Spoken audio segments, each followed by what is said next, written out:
morning to all of you. My name is Radha and today's my topic is जिद्द. माणसामध्ये जिद्द ही असायलाच हवी. आपली तीव्रता जेवढी जास्त मिळवण्याची तेवढंच यश आपल्या जवळ असतं. आपली तीव्रता जेवढी कमी ना मिळवण्याची तेवढंच यश आपल्यापासून दूर दूर जात असतं. याचंच उदाहरण म्हणून मला तुम्हाला 2013ची अशिक्षित पण जिद्दी महिलेची आश्चर्यकारक सत्य घटना सांगायची आहे, जेणेकरून त्याच्यातून आपण सर्व काहीतरी शिकू शकू. या हेतूने मला तुम्हाला ही घटना सांगायची आहे. बुलढाणा जिल्ह्यात मेहकर नावाचा तालुका आहे. तिथे लता भगवान करे नावाची एक माऊली राहते. साधारण 65 वर्ष वय तिचं. 3 मुली होता. 70चा नवरा. तिन्ही मुलींची लग्न करून दिली. आतापर्यंत जे काही साठवलं कमावलं होतं सगळं काही मुलींच्या लग्नात घातलं. आता दोघेही नवरा बायको दुसऱ्यांच्या शेतात जायचे. जो काही रोजगार हातावर पडायचा त्याच्यातून आपली सुखाची मीठ भाकरी खायचे. अगदी व्यवस्थित चाललं होतं सगळं. एक दिवस अचानक त्यांच्या मिस्टरांची तब्येत खराब झाली. बायकोला काय करावं सुचत नव्हतं. तिने तिच्या नवऱ्याला घेतलं आणि गावातल्या सरकारी डॉक्टरांकडे दाखवलं. सरकारी दवाखान्याच्या डॉक्टरांनी सांगितलं यांच्या तपासणी करण्यासाठी आपल्याकडे पुरेशा सोयी उपलब्ध नाहीये. तुम्हाला यांना घेऊन बुलढाण्याला जावं लागेल. तेव्हा मात्र तिला काय करावं सुचत नव्हतं. ती घरी आली. शेजाऱ्यांपाजाऱ्यांकडे 4 चौघांकडे शब्द टाकला. पैसे घेतले आणि नवऱ्याला घेऊन बुलढाण्याला गेली. बुलढाण्याच्या दवाखान्यात तिने नवऱ्याला दाखवलं. डॉक्टरांनी सांगितलं यांच्या तपासण्या झाल्या पण यांच्या अजून काही तपासण्या कराव्या लागतील, पण त्याची सोय आपल्याकडे नाही.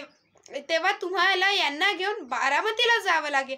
तेव्हा तिला काय करावं सुचत नव्हतं. तिच्या पायाखालची जमीन सरकलेली होती. काय करावं सुचत नव्हतं. आता इथपर्यंत येण्यासाठी 4 चौघांकडून शेजाऱ्यांपाजाऱ्यांकडून पैसे घेऊन आले. आता बारामतीला जायचं कसं? तिथं आणि पैसे लागतील. ते करायचं कसं? की सरळ नवऱ्याला घरी घेऊन जावं आणि सांगावं, मर म्हणून सांगावं नवऱ्याला, ज्याने आजपर्यंत आपल्या संसारासाठी एवढं काहीतरी केलं त्याच्यासाठी मी एवढं सुद्धा करू शकत नाही.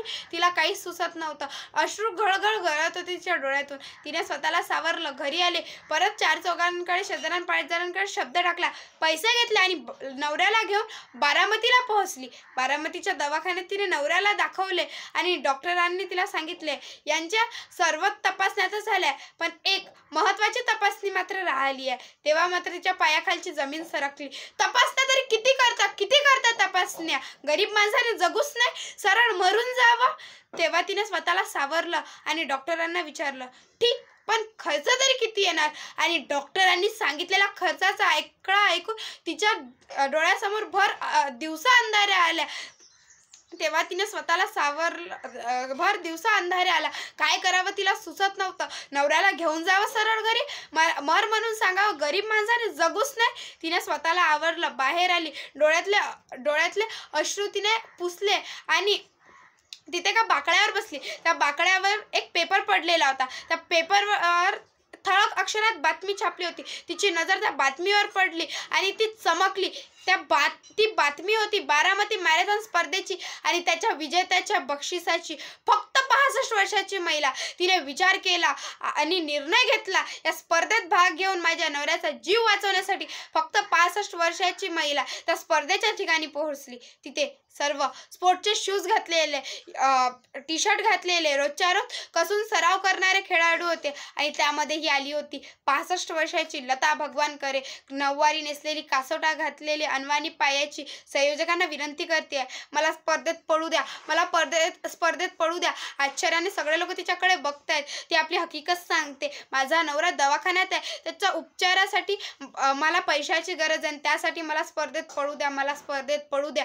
तेव्हा संयोजकांनी तिच्या विनंतीचा मान ठेवून तिला स्पर्धेत पडू दिलं.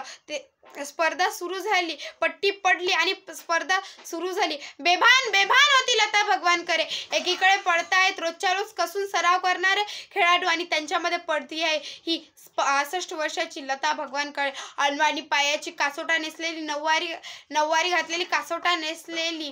तिच्या डोक्यात फक्त एकच विचार, माझ्या नवऱ्याला जगवायचं आहे, माझ्या नवऱ्याला वाचवायचं आहे. बेभान होती लता भगवान करे. आजपर्यंत पळाली होती रानात जनावरांच्या मागे. आजपर्यंत पळाली होती संसाराला ठिगळा लावण्यासाठी. आजपर्यंत पळाली होती रात्रीचे 2 घास कमावण्यासाठी. अशी मैदानावर कधी पळालीच नव्हती. आयुष्य पळायला लावत होतं. बेभानपणे पळत होती लता भगवान करे आणि अखेर पट्टी पडली. स्पर्धा संपली आणि त्या बारामती मॅरेथॉन स्पर्धेची विजेती ठरली ही 65 वर्षाची लता भगवान करे. तिच्या यशाचं कारण काय? ती बाकीच्या स्पर्धकांसारखी वर्षभर मैदानावर सराव तर नक्कीच करत नव्हती किंवा कासोट्यात पाय अडकून नऊवारीत पाय अडकून आपण पडू की काय असा विचार सुद्धा तिच्या डोक्यात आला नाही. या स्पर्धकांच्या मुकाबले आपण टिकू शकू की नाही हा विचार सुद्धा तिच्या मनात आला नाही. कारण तिच्या मनात फक्त एकच विचार होता आणि तो विचार होता तिच्या नवऱ्याला जगवायचं, तिच्या नवऱ्याला वाचवायचं.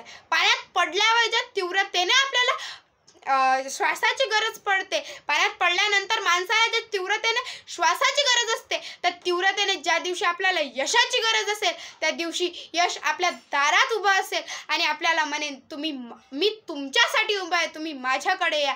दारात उभं असलेलं यश आपल्याला म्हणेल की मी तुमच्या दारात फक्त तुमच्यासाठी उभं आहे. मला एक उदाहरण सांगायचं आहे. मी स्कूल स्टुडंट आहे आणि आमच्या शाळेतनं मी 9th स्टँडर्डला शिकते. आमच्या 9th स्टँडर्डमध्ये एक मुलगी आहे 9th A ला, पल्लवी कुबडे नाव आहे तिचं. आमचं बोर्ड आहे नेक्स्ट इयर. ती